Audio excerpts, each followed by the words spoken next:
Even when weirdos at MTV jack Hot Ones, they do it all the way down to the shitty budget set, asked Hot Ones host Sean Evans. That's a fair question, Sean, but does Complex's Hot Ones really have a monopoly on ideas and formats? And now we know the true level of creativity at MTV and the pathetic complete admission that they have zero ability to start a conversation with anyone under 40. Losers, copycats, and followers, marketers and brands should take notice. So let's go back in time. Way back when MTV was the fresh new upstart, it faced a lot of competitors. It actually launched VH1 as a watered-down, diluted version of MTV to fend off the competitors. Now, if you want to take the piss the way Kevin Smith did, that's one thing. But MTV's Charlie Clips and Conceited go head-to-head in a game of Wild Sauce. Wild 'N Out is a carbon copy all the way down to the cheap set. So sure, imitation is the nicest form of flattery, but has MTV become so unoriginal that it had no choice but to wildly rip off Hot Ones? I'm gonna throw MTV a lifeline.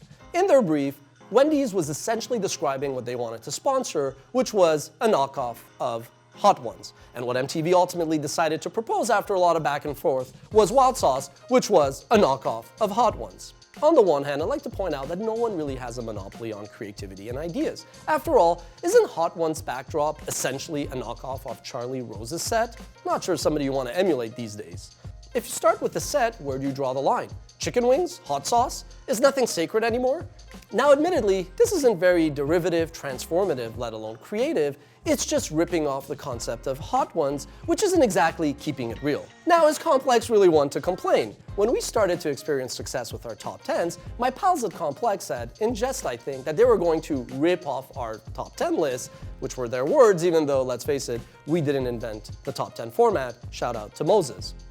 But that's the thing, it didn't take too long for the folks at Complex to realize that that wasn't exactly keeping it real, authentic, and that original. So they went back to the drawing board, and one of the ideas that they hatched was Hot Ones, which was original, authentic, and the rest, as they say, is history. When said and done, you gotta give YouTube viewers credit. They both liked the show, but they also roasted Wild Sauce for essentially being a copycat of Hot Ones.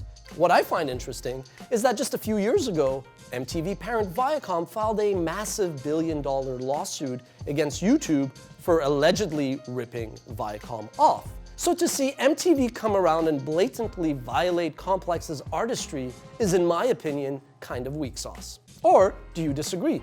Is imitation really the nicest form of flattery? What do you think?